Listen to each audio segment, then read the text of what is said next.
Take that.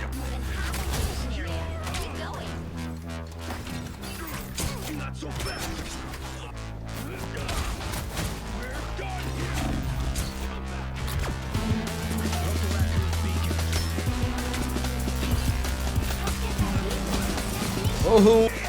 I just got a bunch of socks and underwear. And some undies. I'll be wearing these undies.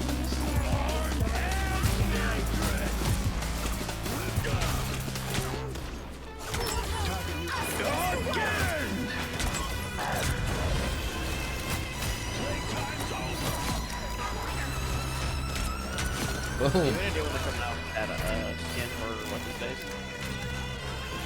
Give me someone, give me someone. Root. You don't know if Roach came out with Venom? Oh. Yes. Because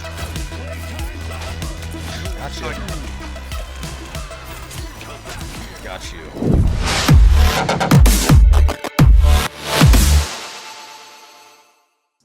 What's going on, YouTube? You know, if you see my face, it means you're gonna know the best controller settings for a certain hero in Marvel Rivals today. If you saw the thumbnail, you already know it's gonna be Bucky or the Winter Soldier. I had a lot of fun using this guy. He was a very broken character. I still think he's very, very good. I don't know about broken, but he's a very good character. I tend in video games that are PvP to stick away from the meta. It's a turn off for me. I see Bucky in a lot of clips and stuff, but in some of the ranked things, I don't see a lot of them. So he's got a really high skill ceiling, a lot of appeal, really cool character lore and design off the bat. So it was something that I wanted to play as at the beginning anyway, but not a lot of movement, just a lot of ability in terms of his kit. So he's a lot of fun, but he is a projectile shooter, so he is going to need some good type of aim and settings there. We usually do a slower sense for projectiles, like Moon Knight was the last projectile fighter that we were making settings on, but he needs a bit of a faster sense because all of his abilities are close-up oriented, at least for me, especially in terms of his combos. So that's what I went with. You want to be able to boom, boom, boom. His abilities reload for you. Boom, boom. Come around, hit that. Boom, boom. And you're gonna want to be able to flick around a lot with Bucky because he is a projectile character, but he is someone who's gonna be up close and personal in a lot of these fights. Wow, jinx. So here are the settings that I landed on that got me some of the intro clips you saw before at the beginning of this video. He is gonna go ahead and be one of my favorite characters. I went ahead and added this 500 250. This is going to be a trend we're seeing going forward. It positively impacted my gameplay when I changed it on Star-Lord. We did our Psylocke video you saw a few days ago. It was 500 350 because she's kind of on the ground more. I like to kind of put pressure on aerial players. It could just be a preference for me, but 500 250, really like this sense for him. For the dual zone S-curve, these are the settings I landed on almost exactly. This really intense slope straight up at this point, 99. When I'm gonna be flicking around close range, this is what really bails me out. So that's why I landed on that. The Psylocke settings were similar, but this for the sense up here, but for the S-curve, completely different. She was kind of a typical peak in the middle and then go towards it and then up again, kind of like a 4-peak S-slope.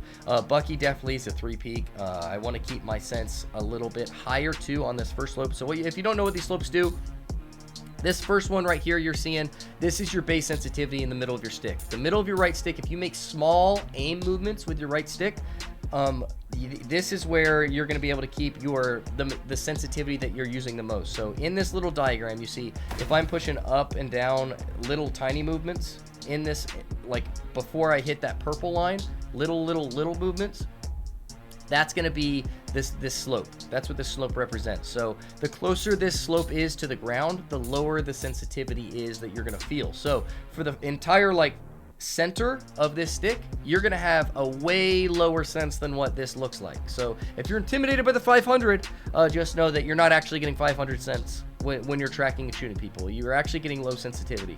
And this is the graph that actually changes that. So if you want slower sensitivity, this is definitely what you want to bring down lower. The lower this point goes, the lower your sensitivity is going to go when you're actually shooting at people.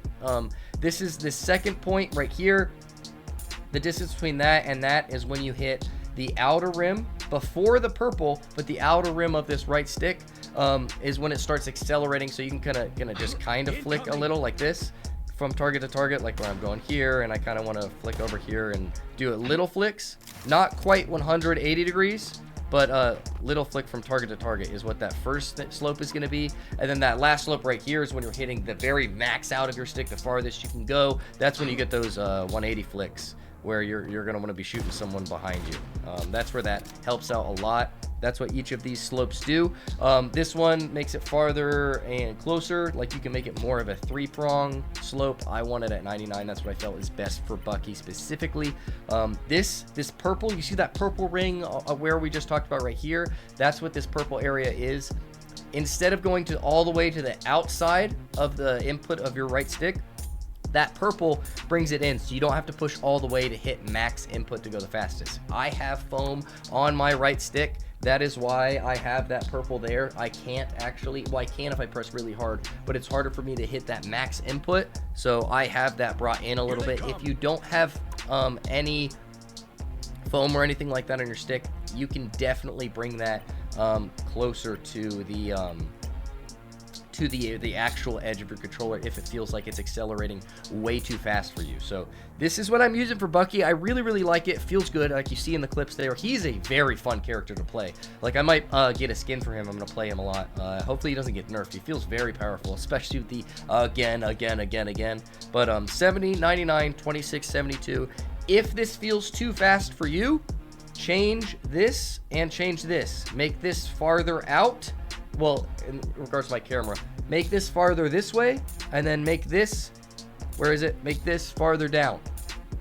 That will slow it down and make it feel more of a slow sensitivity until you get to the edge of your input. So if it's feeling like it's too fast for you, that's how you fix that. But here are the rest of my settings for him. Aim assist window is the same for every character right here, 55, 180. We've got the dot. Here are my reticle settings if you want that clean green dot that I use in the game, especially for projectile shooting characters like him. I find this very good, especially when I'm trying to get headshots. I use green because it stands out. And then, like I said in almost all my other videos, make sure your jump is not on A. Use your thumb to move your right stick. Your jump should be something so that you can jump, not like this, jump and aim at the same time. You should be able to jump and aim at the exact same time. So it needs to be, I use left bumper. You can use whatever you want as long as your thumb is not coming off that right stick to hit the jump button. You're fine. I do have buttons on the back. My buttons on the back of my controller are X and Y. So I'm hitting those paddles to hit his reload and his bionic hook. Again, really fun character. If you want to see a different character and their settings, why I made them that way, their play styles, and how I came to the decision of making those settings, let me know who you want to see in the comments below. I've got a whole notebook I bring to work. I read the comments and I tally them up. I'm seeing a lot of votes for a lot of people. Please vote for a tank. We need more people to know how to play tank if they're on controller.